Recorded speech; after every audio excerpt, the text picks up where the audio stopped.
Apostle Oluchi. Good to see you. Thank you so much, sir. All right. So, the good thing is, we've tried to make this happen for many months now. Quite a while. We've had some back and forth, either she travels around the world and I travel, some places. So sometimes either of us just not available. And today, by divine providence, we have Apostle Oluchi with us in the studio. Thank you so much. The story you're about to share today, how important is it to you?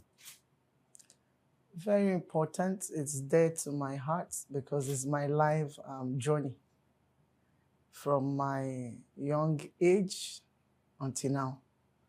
So it's something that I don't know how to describe it, but let's just start.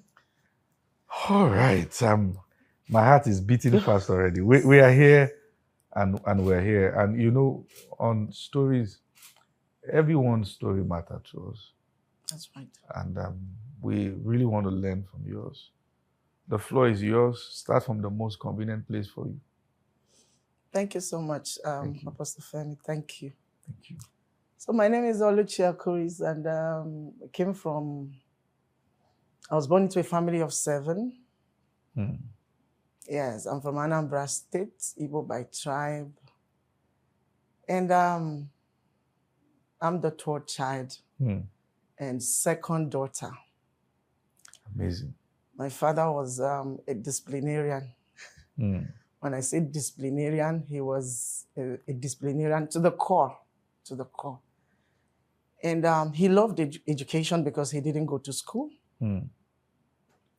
But also was very strict, that his strict nature affected us a lot.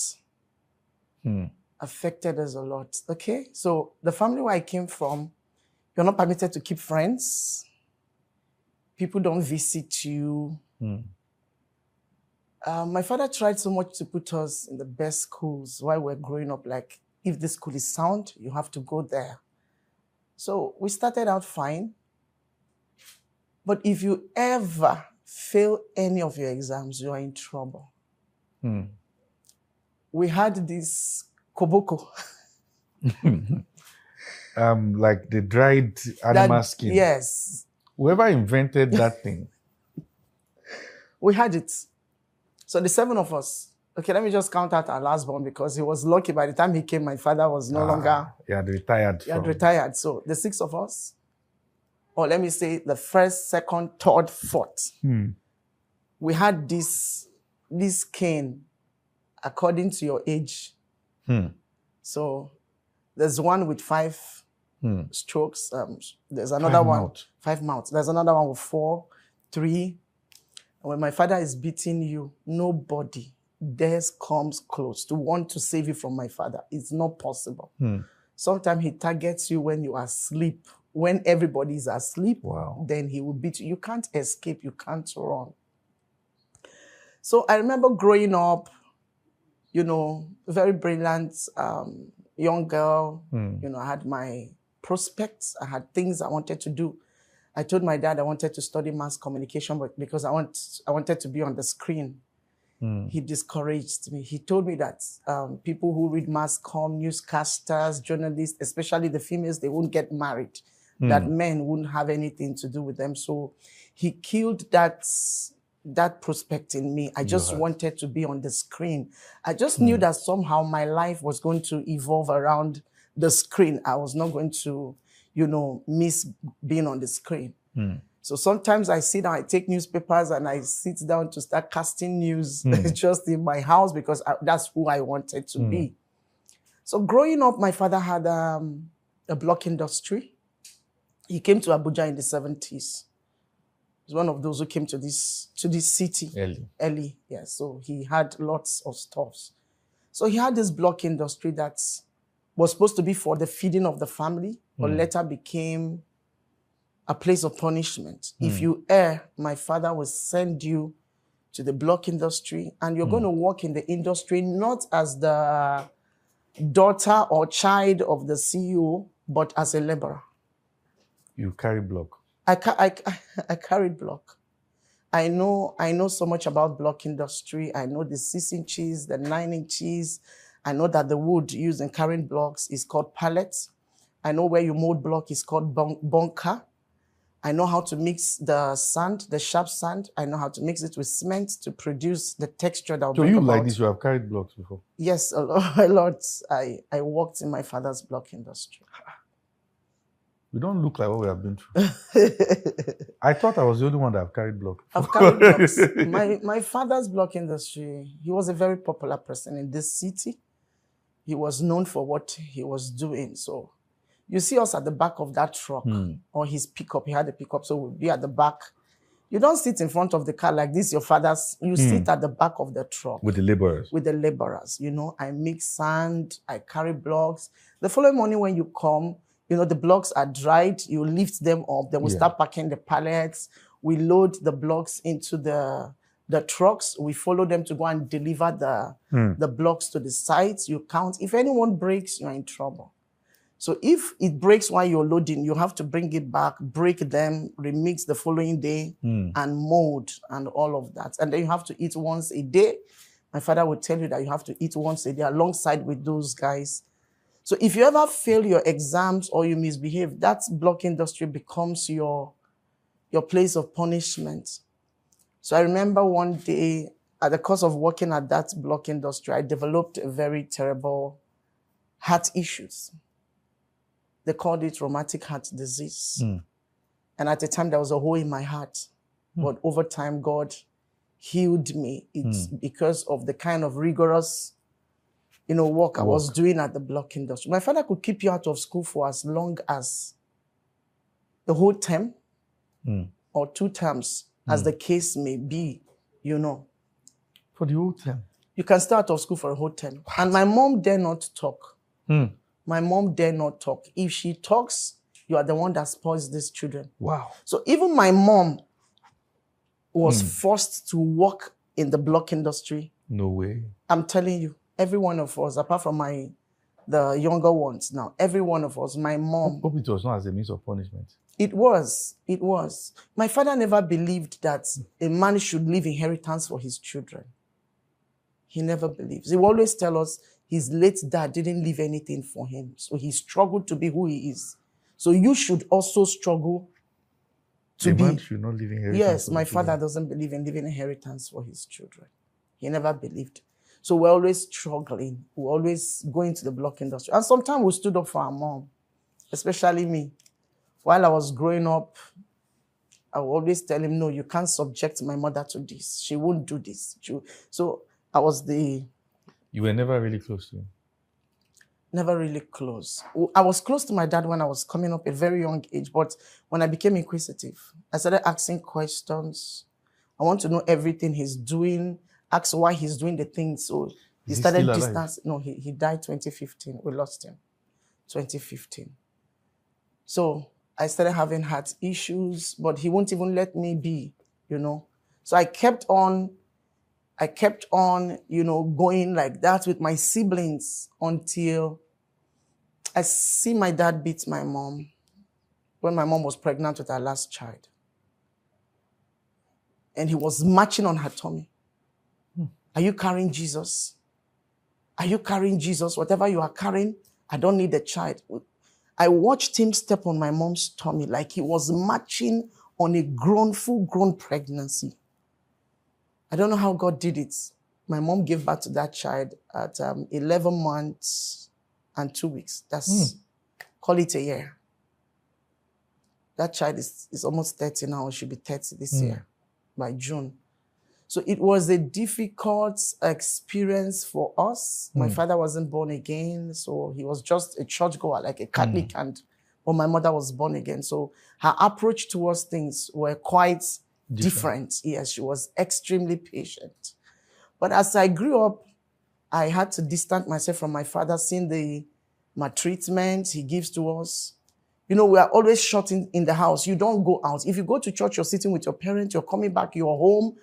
The lesson teacher will come in. In fact, everything we're doing was within the house, So we didn't even, at the time as I was growing up, I was having low self-esteem because I wasn't able to to talk with people, address. I was so You grew up in the midst of intimidation. Like, you don't wear a singlet to sit at home. To that extent, my father would say it's indecent dressing. There are so many things that, you are asked not to do. So we grew up in such an atmosphere. Did you later find out that probably he was doing some of those things to protect you? He said he was protecting us. He said he was protecting us, actually. But it was extreme. It was extreme. Because any day he travels, we want to just go out there. You see, my mom will tell you, your father has traveled. Or if you are going out, Do it now. Do it now. And guess what? My father never travels for more than a day. If he's going to Jos, he leaves as early as 3 a.m. to Jos. If he's going to Jos, he will go by 3. So that whatever he's doing, he will finish it and come back that same day. Brief trips. It's difficult. My father travels for 2 days. He believes if he leaves for 2 days, something was going to go bad behind him. Then you don't watch television. If my father comes back, the first thing he does is to put his hands on the TV console to know if it is hot. Who watched television today? And we are all in trouble. If we are watching TV and my father returns, once we hear his horn, including my mom, we would go hiding. God save you, Daddy, that television is hot and nobody accepted. We are going to receive serious beating from my dad. Soldier? Alanti was one of those Biafra soldiers those years. And once you survive such, yes, there's the post-traumatic stress disorder from war. It was different. And he lost all his siblings. He was the only survivor. So from Biafra? But that Biafra, I think I heard of poison. I think they said they were poisoned or something. So, and the food that they ate and died, out of stubbornness, he didn't eat that food, with what I heard. So this is a case of losing almost all his siblings in one day. Something of such. Then the last person was sick for a while before the person finally died. So we didn't meet any of our grandparents. My mom only met my father's elder brother before he died. So we didn't know any of them. Yes. So he beats us. You're always locked in and all of that. So when I was growing up, I said I didn't want to get married because I never saw my parents talk. I never saw them eat together. I never saw them gist. If they sit together, to end in quarrel. My father was too authoritative. You know what we call our dad? We called him boss. If he's coming, including my mother, I would say, boss Abatala, boss is back. Like everybody would take off. Boss Abatala. That is, boss is back. So we all take off, including his servants. He had a lot of people who were serving him at that time. Everybody would take off. So we're always scared of our dad. There was no time for conversation. So with the way he treated my mom and us, I said, marriage is not for me. I'm not going to get married. This thing is not just going to work. At the end, I'm just trying to just say something. So at the end of the day, my parents separated on their 25th wedding anniversary. Wow. After 25 years? After 25 years. Your mom couldn't take it anymore? Even with that, she stayed. She stayed. My dad was known even in church for who he is. He can stand anywhere and contest the Reverend Father because we're Catholics. He can talk to the bishop. He can speak to anybody. He was never scared of anybody. And he had money. So 25th wedding anniversary, we're even talking about celebrating it. One day, something very insignificant happened. And he was beating. He was going to beat my mom. So I intervened. I said, you won't beat my mom in my presence. After 25 years, he was going to beat her again? My dad. After 25 years. Somebody had come to sleep in our house that night who bears same name and same surname with me. And came from our village. So where she was staying, the person traveled and forgot to drop the key. So we just told her to sleep back. And my father said, no, this person will have to leave his house at 12 midnight. So my mom said, if she was my daughter, why will I ask her out of the house by 12 midnight? Just leave her. By tomorrow, she will leave. My father insisted. So the lady was okay. Instead of bringing problem, let me leave. So I told her, I said, no, we'll talk to her dad. If you leave this midnight at 12, where do you go to? If anything happens to you. And that was it. He started beating my mom. So I came and intervened. I didn't want her to beat her. This was happening like 12:31 a.m. So he picked the side stool by the side and hit me on my back. knowing that I was having heart issues. So when I ran out of the door, he locked the door. He locked me outside the house 1 a.m. I had to sleep at my neighbor's house. And I was writing my WAEC. Wow. I was writing my WAEC. So from my neighbor's house, they threw my uniform across the fence for me. That's how I went to write my exams that I couldn't even concentrate. I didn't know what I was writing because while in school, I was thinking, what's the state of my mom today? Is she fine? What will my dad do to her? So when I came back from school, I didn't go back to my neighbor's house. I came, he was not around. And then I was talking to my mom through the window and she was telling me what he had done to her already. And I was really furious. Why would he lay hands? You know? So while we were there, my father came back, got into the house and said, this woman, you have not left. I told you to leave this. My mother said she was not. Where will I go to? I'm not going to. I don't have parents. I don't have siblings. Where am I going to? And so while he started beating my mom, I ran into the room again and I pushed him. I said, you can't beat my mom. This time I met him trying to strangle my mother. His hands were on her neck. So she was shouting, oh, Luchi, your father is killing me. Your father is killing me. So I ran in and pushed him and said, you won't kill my mom. So my mom was refusing to leave the house because, of course, where would she go to? While that was going on, he started throwing my mom's things out of the house, you know. And I took fuel and poured on his car, and I took matches. I said, I'm going to burn your car if you touch. And I know he loved that his car, his Mercedes-Benz at that time. So I said, I'm going to burn this car if you touch my mom. So he left my mom, and I didn't burn the car. Would you have burned the car?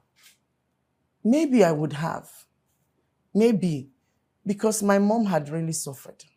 She's been through a lot in the hands of my father. She's in Asaba presently. Praise God. She's alive. So I ran to the police station because I don't know who to call. My father didn't have friends at that time. If you tell him the truth, the friendship is gone. It's over. So who will I call? People were now avoiding coming to talk to him. The priest, everyone. So I just ran to the police station. It was close to us. Please come help save my mother. My father is beating my dad. When police came and invited daddy to the police station, we got there, the case changed and turned against us. So they locked me and my mom in the cell. Really? Yes, the both of us slept in the cell that night. I remember we were both wearing MTN shirts. MTN came newly. That was 2002 into 2003. So we're sitting in the cell together. I was on my monthly flow. Right in the cell. I had exams to write. I missed my exam. I didn't write that, my last paper. Yes. So we had to use one of the police to talk to the Reverend Father then. When the father came, they refused. He was not going to let us go. My father said, that's one of her boyfriends there. The priest is one of her boyfriend. So he was embarrassed, pushed out of the station, and he left. So I think the following morning, they quickly released us when they learned that the DPO was coming. So they released us. But this time, there was nowhere to go to. After 25 years. Yes, there was nowhere to go to. By the time we got back to the house, I saw my mom, some of her boxes outside. The clothes were missing. People had already picked the clothes they wanted. So we just went to a nearby hotel, the chief of the Igbos at that time, and just took our baths. And after taking our baths, the chief tried to talk to my dad. In fact, people heard the story and started trying to reach him, but he fought everybody. So the next thing to do was, where do we go to from here? My mom and myself. So my mom went to a primary school and started sleeping in the primary school. She didn't allow me to stay in the primary school with her. So she said I should look for where to stay. But leaving her in the primary school was quite difficult for me. So I went over to a friend's place while I always go to check her and see what she can eat while in the primary school. One of the days she told me that some hoodlums, some guys almost raped her at the primary school. So we had to start looking for where to stay. Wherever she goes to stay, my father finds out, goes to that place and threatens the people. So at the time, my siblings started asking for their mom when they came back from boarding school, and my father also asked them to leave the house. Really? Yes. So we left. Really? Yes, we left. And then people gathered money and gave to us. We just got a room and parlor and started staying without mats, without bed, anything. There was no clothes. Wow. We left with just what we were wearing. and few of the things we were able to pick outside. So we just started our lives, and what do we do? How do we survive? We started selling kunu in Yaya markets, zobo, bonds, you know. We go to the market, we sell, we hawk so that we can be able to eat. And the next year we couldn't renew the rent because all of us, how do we, and this rent was as cheap as 60,000 as at that time, but it was difficult. So I didn't pursue going to school again. Because at the time I pursued going to school, my father tore my admission letter and said he was never going to send me to school because I stood up against him for my mom. So I had to lay low, and my siblings finished their secondary school and went into university. So I'm the only one who is not a graduate in my family. Yes. Does it hurt you? It does. With where God has taken me to today, I feel if I had gone to school, I'll be better.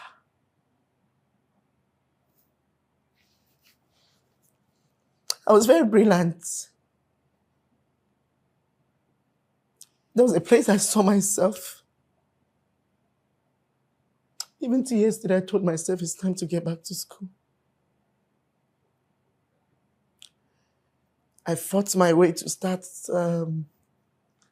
standing to talk before people because I was having low self-esteem.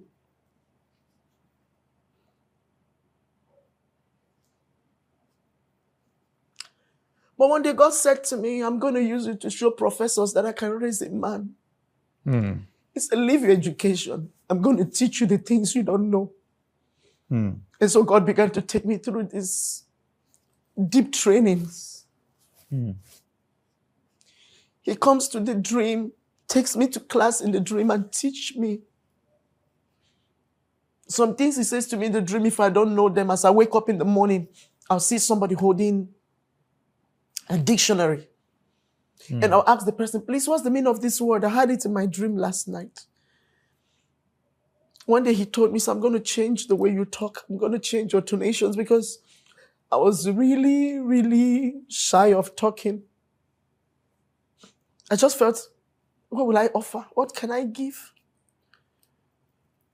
But God started teaching me a lot. And then sometimes when I tell people I've never been to the university, they doubt it. It's even now, if not that you are the one saying it, if anyone had said it, I would never have believed. I've never been to the university. I love to, and I still want to. Yeah. And I still want to. So that's how I dropped out of school, and then we just started pursuing our life. In this season, I've always known from when I was 7, the hand of God was upon me because my mother led me to Christ at the age of 7. So even in my secondary school, I was laying hands on the sick. You know, I pray for people, they come under anointing as young as I was. And I had the fellowship in school. You know, back then, I was just all about God. Even when I wanted to just be stubborn, let me just step out of the way and just be like every other person. God's hands will not just let me be. He keeps pulling me back and back. And then, you know, we continue struggling. So if you mention marriage to me, I feel like marriage is a scam. I didn't want to get married. Is this thing marriage? What my mom went through, is this what anybody wants me to go to? A man subjects you. You don't have a voice. You know, you don't have anything. So I never wanted to get married. And I ran out of the Catholic Church, and then I went to the Pentecostal. So when I got to the Pentecostal, my first mentor then took me and with his wife, and they began to nurture me. They saw what I had in me and began to nurture. Yeah. And I was really looking up to God to become something better in life. And then I had served them for 8 years when the call became very intense. So I went to them and told them that God had told me to move to the next phase. I didn't know what it was, but I just needed to respond to my next. So I moved. So they kept on hammering on getting married. But I didn't want to. People were coming. But I saw everyone like my father. I saw every man that comes to me. Once you say, I want to marry, I'll just say, my father. You know, there was this man that came, he was a bit elderly, kind. So his way of loving is that the wife doesn't go to the market. He goes to the market, he buys the things, he brings back, you cook.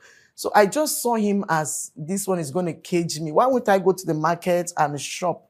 So while he was coming to ask for my hand in marriage, he will ask, what do you people have at home? And I'll tell him, okay, when I make list, the man will cancel the list and say, reduce this. I say, the same thing my dad does to my mom. That was the only reason I didn't marry the man. My God. I just saw, because my father knows how to cancel the list. Meaning that kind of trauma puts you in a loop where you keep seeing the one who has hurt you in other people. Yes. Yes. No matter how much love you want to show me, I just feel this is my father. Because my father, I won't lie to you, despite everything, he was a kind man. Yes. He's good. He cracks a lot of jokes. My father will make you laugh a lot. Boss cracks jokes. Yes. He cracks a lot of jokes, you know. He was kind. Wow. And he was looking like he was prophetic. There are things my father would tell you and say, you see this thing I'm telling you, you will see it tomorrow. Don't worry. And then that tomorrow you actually see that thing play out, you understand. So he was a good man. Maybe life turned him into what he became. True. Life turned him. Yeah. But he was really hard, especially on me. Because he once told me, he said, whenever he looks at me, he sees my mom. He sees my mom in me. He said that to me. Is it that he doesn't like your mom? I don't know what happened. I think this part of the story, should I say, because my mom is a very prophetic and spiritual woman. And at a time in our lives, because she dragged me into God quite early. Every one of us, once you're 7, my mother will lead you to Christ. So, but I followed her, like I was very serious in knowing God. So one of the things we found out with our dad was like, maybe he was going for protection. He didn't want to lose his children or something. And then he stepped into occult, rituals, maybe ritual stuff like that. Yes, diabolic stuff. Yes, because I was really having contentions with him. There were times I wake up, if I'm praying, my father would be up to, in fact, our doors will face each other, and I'm praying out loud, and he's doing his own whatever he was doing. So he later said he got born again under the disguise of a particular church, but nothing really changed. Yes. So meaning that while he was doing the born again Christian, he was still doing his more. I think so, because all of those stuffs were crazy. You know, there was a scenario where would have lost her mom more than 20 times. There were scenarios, a lot. My mom had vomited at a time, live cockroach. It was a projection. My mom had excreted chewing stick, live chewing stick. Like we kept them like we show people. We show them. You see the movement. Then we're Catholic, so we had to take her to the monastery. The chewing stick, did she chew it or something? We don't know how, but she was sick. She wasn't just herself. So some of the brethren in church then, charismatic, they came and they prayed for her. And after praying, my mother passed out this chewing stick, just the chewing stick. We took it and we kept it. Testify. Everybody was seeing it. The live cockroach, we put it in a bottle. You will see the live cockroach. And eventually when it was killed, it had blood. Cockroach had blood? Yes, it had blood. It had blood. So my mom, and God helped her. God helped her. I've not moved on from the chewing stick matter. Yes, she has created a live chewing stick. And vomited a live cockroach. She did. I brought the goosebumps. She did. You know, I've seen things. She did. But this one is going to be in my archive for a while. Chewing stick. Yes. My mom is a living testimony.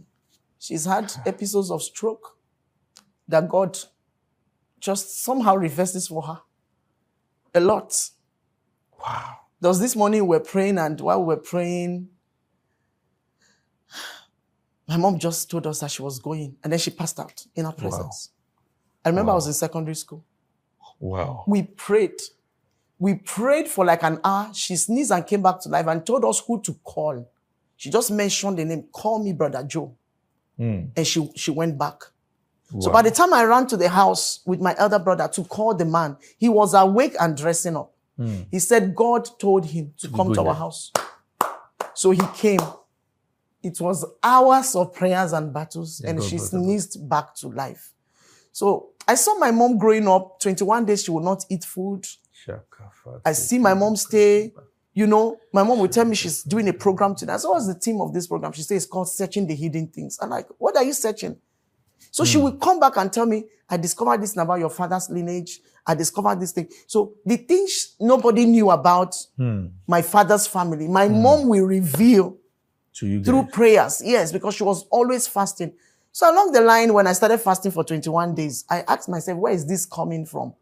I remembered that my mom used to stay 21 days without food. The grace came from So I knew the thing came. Yes, I knew it came on me. Stay as long as 21 days, sometimes just water, you know, just staying in the presence of God. So my mom knew a lot that my father was not comfortable with. Because she would always say, I know where you are coming from.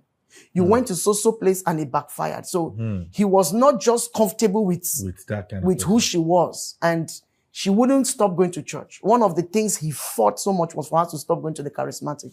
But at that time, she was the deliverance and healing ministry leader. So she wouldn't stop. She wouldn't stop. So when eventually it was time to get married, it was difficult. I didn't know who to say. Should I say yes? So I just told myself that I was going to stay single without getting married. And if people start bothering me, I'll just adopt a child and just focus. But then my spiritual mentors won't let me. They were on my head. They were, you must get married. So as I moved on from them and continued with my life, I met a couple of people who wanted to marry me, but bishops, priests, I was scared until my husband came. So my husband came in a very weird way. You were in the journey of being single for many years. I think I got married at 33. That's quite. Yes. That's something. In fact, at a time, nobody was even coming. It got to a time he sees, nobody will ask you, how are you? Nobody will look at you. And you know, you have a father who never speaks blessings to you. He's always cursing. Let me see who will marry you people. I will stay here and see who will marry you people. If you marry now, your mom will enjoy. Me, they only give me wine. That's all. You know, he never spoke blessings. It was difficult.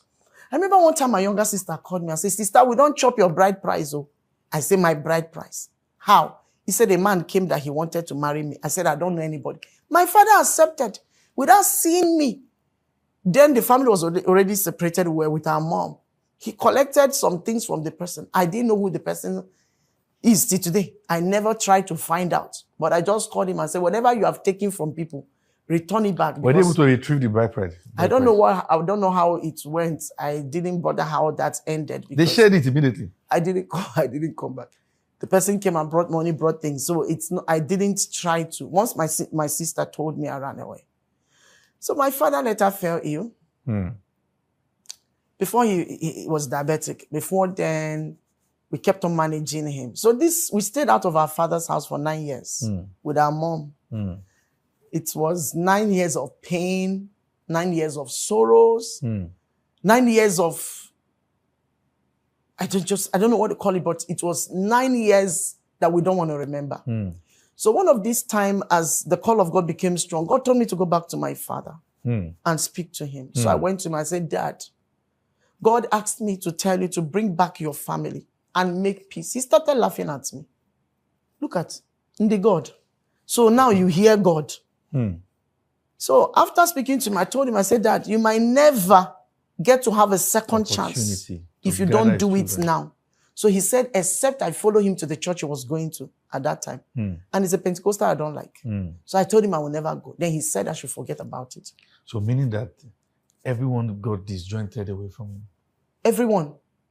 My other brother, he was never at peace with my brother. My other sister. So we're just, everybody. Till he died? Before he died, we forced the reconciliation. Personally, God pushed me. So I went to him severally. And I told him, I said, God said reconcile. I don't know what it is, but something is coming. He refused. So that year I called him and I said, Happy New Year, Dad. He said, Happy New Year. I said, Daddy, please call your family back. He didn't say anything. The next thing, somebody had called me and said, are you aware your father has been sick for some time? And in the hospital, he had stroke. At this time, I was already born again. At this time, I was already in the call. At this time, God was already dealing with me. So I didn't tell my family. I went to the hospital to see my dad first. Wow. And his state was devastating. He was looking like a vegetable. So when I got to the bedside, the only thing that came out from my mouth was, Dad, how has the mighty fallen? The big, strong you is lying down with your face turned. You can't talk. And not one of your child or family member is by your side in pain. So the doctor asked, who are you? I said, his third child. He said, this man has a grown-up child like you. I said, we are 7. Grown. Guess who were by the bedside? Ooh. Members of his church who were eating his money, who had moved into our house, living in our house, cooking for him. You know, if I can add something at this point, and this is a matter I've seen again and again, that in many situations, many men make this mistake, particularly as they start getting old. I think there's something called, not midlife crisis, maybe late crisis, where you begin to hear a statement, and part of the statement might be true, like, you know, don't just invest in your children, do your own life. At the end of the day, children can, I get all those things. But those statements are not the biblical paradigm. They are not. Such that you see that some men find it very possible to not gather their homes and then trust outsiders who don't care about them. And and many young people, many children have found themselves in cases where, see, we want to relate with this person, but something keeps saying no. And it looks like there's a vow here to trust outsiders. You know, I mean, it's painful to see. It's painful because when I got to that place, I was asking, who are you? I saw them on their aprons. So I'm like, oh, you guys are the members of the church. You are by his bed. Did you ask about where his children and wife were? They said they asked, and my father said, we abandoned him. I said, what did you do? As Christians and born again Christians, what did you do? Did you call anyone of them? Did you find us? Did you look for us? And you guys are here, this man. So if he dies, you are going to bury him as a church? Or what will you do? So the doctor spoke to me. I was really crying because whatever he has done to us, he's still our dad. Yeah. And this time I know better. Yeah. Born again, serving the Lord. Yeah. So the problem was, how do I get my mom to come to the hospital? How do I convince my siblings to come? It was easy for me because I'm in Christ. So what do I tell them? My mom is also born again, but pains, bitterness of what she's been through. So I called her. I said, Mom, how are you? She said, fine. I said, your husband in the hospital. Stroke. She shouted, Jesus. I said, you go come home. If you say that again, Oluchi, I will curse you. I said, I'm sorry, ma. Forgive. My mom dropped the call. I understood her. I was not angry with her. So I called my other siblings, talked to them. They came to the hospital. We were now discussing, how do we get our mom to come? The day we all gathered in the hospital, the doctor was crying. Like, these beautiful children. When my mom came, the doctor said, you mean this is the wife? Wow. Sir, in few hours that we gathered around our father and cried, his face came back. We held him. We spoke. He couldn't talk, but he was nodding. You will know that he knows that his family, tears was dropping from his eyes. I knew at this time he might be regretting, but he couldn't talk. So. Was that around when he died? 2015. That was not when he died. That's not when he died. He stayed for some years again. So my mom came. I left ministry and everything. I started cooking to bring for him at the hospital. My other brother would stay back. We started taking care of him. My brother would clean his body. Before you know it, my father was discharged. So we brought a physiotherapist and they were taking care of him from the house. So when he got better, he was walking, moving. I moved immediately and told my siblings, we all have to get back into this house without waiting for our father to tell us to come back. So we moved. The next thing I did was to come with my other brother and told those members of the church who were occupying the house to move, that the family... They already moved in. As couples. They cook for him. You can never replace your family with other people. They were there. The void will be there. They were eating his money. My father's property was in the hands, all his documents were in the hands of the church member. You know, this thing you are describing is happening in many places that people can't talk about. Church members, they were eating his money, in charge of his block industry. Since he couldn't, all the check he was signing, he would need thumbprints. They were the ones bringing his check. My God, they had eaten him down by the time we showed up. So we took him back home. So I called my siblings. I said, we're ejecting these guys out of the house. So we told them to leave. We gave them the date. My father was going to make trouble. I said, Daddy, in this your state, you don't have a voice. Let them leave. So they left. We came back. But we told him our mom won't come back to the house like that. He will need to go and beg his wife to come back. Do you know in that state, my father refused. He said he will never do it.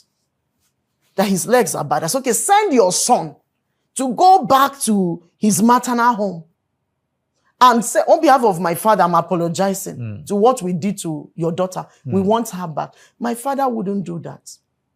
Do you know that we had to beg? We as the children gathered money through a party and told him, on this date, your wife will come back to this house. You are going to apologize whether you like it or not. Did he apologize? Hey, he told me, he said, you are my daughter, but because of the oil of God on your head, you are now my mother. So I will respect that oil. Let your mother come back. Even in that state? He was hard. So my mom came back. It was quite a big... People were excited that it was a reunion. Families gathered. We cooked. We had music everywhere. They came back. And that's the last family picture we had together. That was the last family picture. We came together. We took that picture. And then the sickness. At the time, after he got healed, he became stubborn again. You know? At this time, he said, as long as I was in that house, he wasn't getting healed. So he left the house.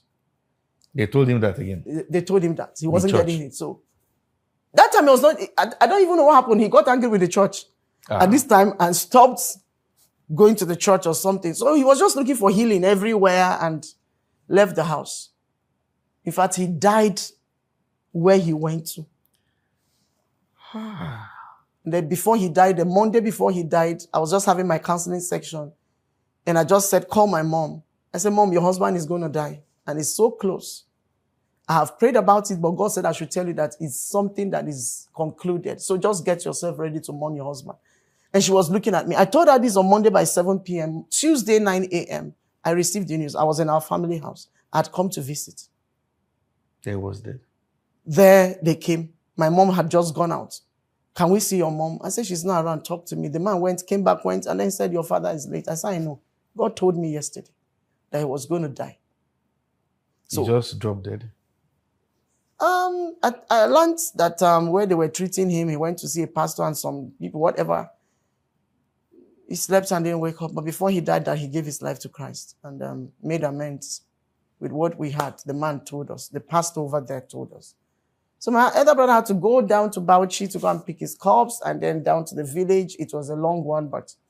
So I guess why God told me, he prepared my heart so that I can be strong for my siblings. So I had to tell them. By the time my mother came back, I consoled her and my siblings and told them that this is it. And there was no house anywhere. He didn't build in the village. So we had to keep in the mortuary. Wow. And we started building under 3 months before we were able to bury our dad. Are you serious? We had to keep in the mortuary. And then we built where we buried him. The church came. And they were fighting that they are going to be the ones to bury my dad. And we told them no. I said, I'm a minister of God. My sister too, my other sister is a pastor. Allow us to handle our father's burial. We will get people to bury him, but you will not. So they abandoned us. And so we buried our dad and we did everything. So funny enough, before he died, we had a little challenge. He asked me a question. He said, come. Because since I left where I was staying, I had to move my ministry to the family compound. I started using the car park to run my ministry. So I needed to be close to him. So he was seeing what God was doing. One day he called me, Soluchi, come. I'm not talking about the testimony God is using you to do in the lives of people. You, where is your own testimony? You are not married. Your siblings are not married. Your life is... He was just describing my life to me. And he asked me, where are your testimonies? You know where you cannot... I couldn't say a word. I was looking at him. And I said, but Dad, yesterday I dedicated somebody's car here. The other day, a woman delivered. He said, leave those people's own. Where's your own? I stood speechless. I couldn't talk. As I was going out, my father said, come. He told me one word I will live to remember all my life. He said, Christianity without proof is tradition. I said, Dad, what did you say? He repeated, he said, Christianity without proof is tradition. So you have been practicing tradition all your life because you have no proof that you're a Christian.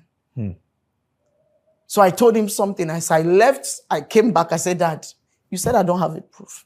I said, I'm going to leave you, but I will return. By the time I will return, I will not return the same way you are seeing me now. But I have only one regret. You won't be alive to see me in my glory. I'm going to go out of your house now, and I'm going to return sometime. But the day I will return, I'll return in glory. You won't see me in my glory, and you won't be alive to take my bride price. So I walked away. So 2015, my father died 10th March. I met my husband August.